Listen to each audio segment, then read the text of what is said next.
नमस्कार दोस्तों, आपका स्वागत है। दोस्तों, भगवान श्री कृष्ण ने भागवत गीता में मनुष्य के जीवन को श्रेष्ठ तथा सुखकर बनाने के उद्देश्य से बहुत ही महत्वपूर्ण उपदेश दिए हैं। भगवान श्री कृष्ण ने अर्जुन को गीता का ज्ञान दिया था, वही गरुड़ जी को भी कई महत्वपूर्ण उपदेश दिए थे। इन उपदेशों के बारे में हमें गरुड़ पुराण में भगवान श्री कृष्ण और गरुड़ जी के संवाद के रूप में देखने को मिलता है। भगवान श्री कृष्ण ने 3 ऐसे कार्यों के बारे में बताया है। यदि रोज ये 3 काम किए जाएं, तो मनुष्य को इस मृत्यु लोक में कोई भी वस्तु दुर्लभ नहीं है। मनुष्य रोज इन 3 कार्यों को करके संसार के हर सुख को प्राप्त कर सकता है।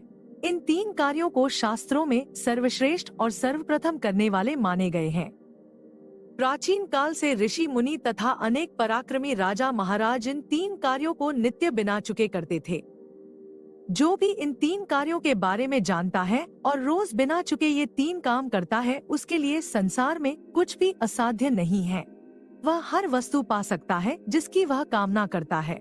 उसके लिए संसार की कोई भी वस्तु दुर्लभ नहीं है। वह बड़े से बड़े लक्ष्य को भी प्राप्त कर सकता है, चाहे विद्यार्थी हो, स्त्री हो अथवा पुरुष हो। हर मनुष्य को ये कार्य रोज जरूर करने चाहिए। यह कार्य भले ही साधारण से हैं, लेकिन इनका प्रभाव अत्यंत चमत्कारिक और लाभ प्रदान करने वाला है।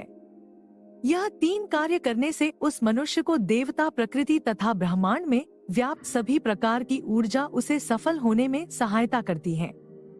मनुष्य चाहे पूजा पाठ करे, अन्न दान करे, चाहे वह यज्ञ करे, अगर वह यह 3 काम रोज करता है तो उसे सैकड़ों यागों के समान फल प्राप्त होता है। सैकड़ों वर्ष के तप के समान फल उसे प्राप्त होता है। रोज सुबह जो मनुष्य अपना समय व्यर्थ गवाता है, खुद के कल्याण के लिए जो कार्य करने चाहिए वह नहीं करता, इसी कारण से उसे अपयश और असफलता का सामना करना पड़ता है। देर तक सोते रहना मनुष्य की सेहत के लिए खराब तो रहता ही है, साथ ही यह उसके जीवन में दुर्भाग्य भी लेकर आता है। शास्त्रों के अनुसार मनुष्य को सूर्योदय से पहले ही जागना चाहिए। सूर्योदय के बाद जगने पर मनुष्य को दुख दरिद्रता का सामना करना पड़ता है। जो मनुष्य नित्य सूर्योदय से पहले जगता है, उसका जीवन सकारात्मक ऊर्जा से भरा रहता है। उसके अंदर एक प्रकार की अलौकिक ऊर्जा में वृद्धि होने लगती है और वह हर कार्य में सफलता प्राप्त करता है। शास्त्र कहते हैं कि मनुष्य को जल्दी सोना चाहिए और जल्दी जागना चाहिए। श्री कृष्ण ने जगने के लिए सर्वोत्तम ब्रह्मा मुहूर्त को ही बताया है। इस समय पर जगने वाले मनुष्य की कभी दुर्गति नहीं होती है, उसे सदैव ही कार्यों में सफलता मिलती है और वह उन्नति करता है। चलिए जान लेते हैं उन 3 कार्यों के बारे में जो प्रत्येक मनुष्य को करने चाहिए। सबसे पहला कार्य है सूर्य को अर्घ्य देना। श्री कृष्ण कहते हैं, नित्य सूर्य को अर्घ्य देने वाले मनुष्य को कभी पराजय का सामना नहीं करना पड़ता है। जो नित्य सुबह सूर्योदय से पहले जागकर स्नान करके स्वच्छ वस्त्र धारण करके सूर्य देवता को अर्घ्य देता है, उसके लिए संसार में कोई भी वस्तु दुर्लभ नहीं है। वह हर प्रकार के सुख को प्राप्त करता है। उसे जीवन में कभी धन की हानि और दरिद्रता का सामना नहीं करना पड़ता। रोज सूर्य को अर्घ्य देने से मनुष्य का तन और मन दोनों शुद्ध और पवित्र होते हैं। ऐसे मनुष्य को कभी रोग नहीं लगते और उसके जीवन में कभी शोक नहीं आता है। वह सदैव ही प्रसन्न और ऊर्जावान रहता है। इसीलिए प्रत्येक मनुष्य को रोज सुबह उठकर स्नान करने के बाद तांबे के पात्र में जल भरकर सूर्य को अर्घ्य देना चाहिए। जिस घर की महिलाएं रोज सूर्य को अर्घ्य देती है, उनके घर में कभी दुख दरिद्रता का वास नहीं होता है। उसके घर में कभी अकाल मृत्यु नहीं होती है और घर पर कभी बड़ा संकट नहीं आता है।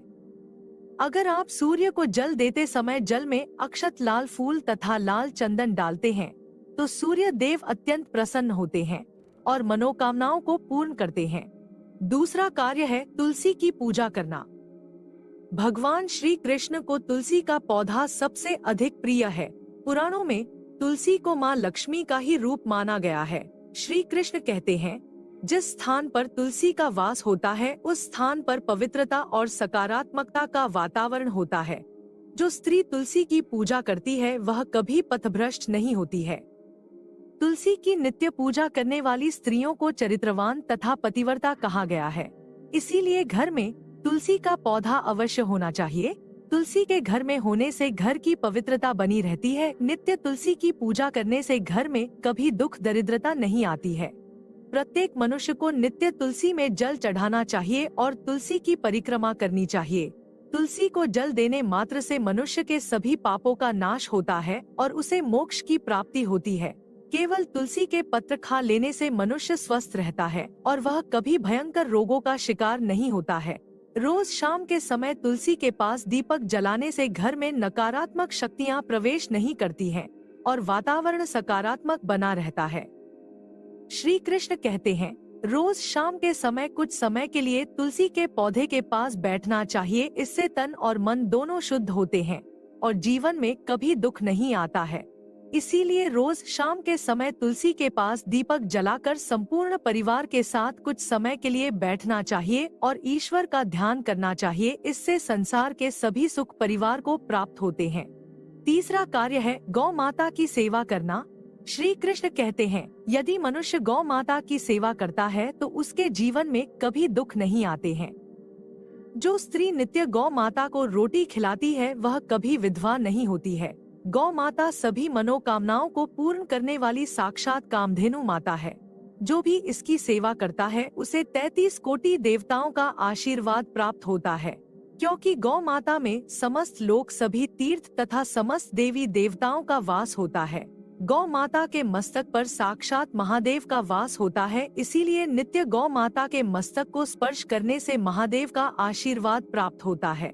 गौ माता के मूत्र में गंगा जी का वास है। इसीलिए घर में सुबह गौमूत्र छिड़कने से सभी नकारात्मक शक्तियों का नाश होता है। गौ माता की पीठ में सूर्य पुत्र यमराज का वास होता है। इसीलिए गौ माता की पीठ पर हाथ फेरने से कभी अकाल मृत्यु नहीं होती है। सूर्य और चंद्र गौ माता के नेत्र में विराजमान है। इसीलिए गौ माता जिसे भी उसकी सेवा करते हुए देखती है उसके सभी ग्रह दोष नष्ट होते हैं। गौ माता के खुरों में सभी तीर्थ होते हैं। इसीलिए गौ के खुरों की धूल शरीर पर पड़ती है तो सभी पापों का नाश होता है।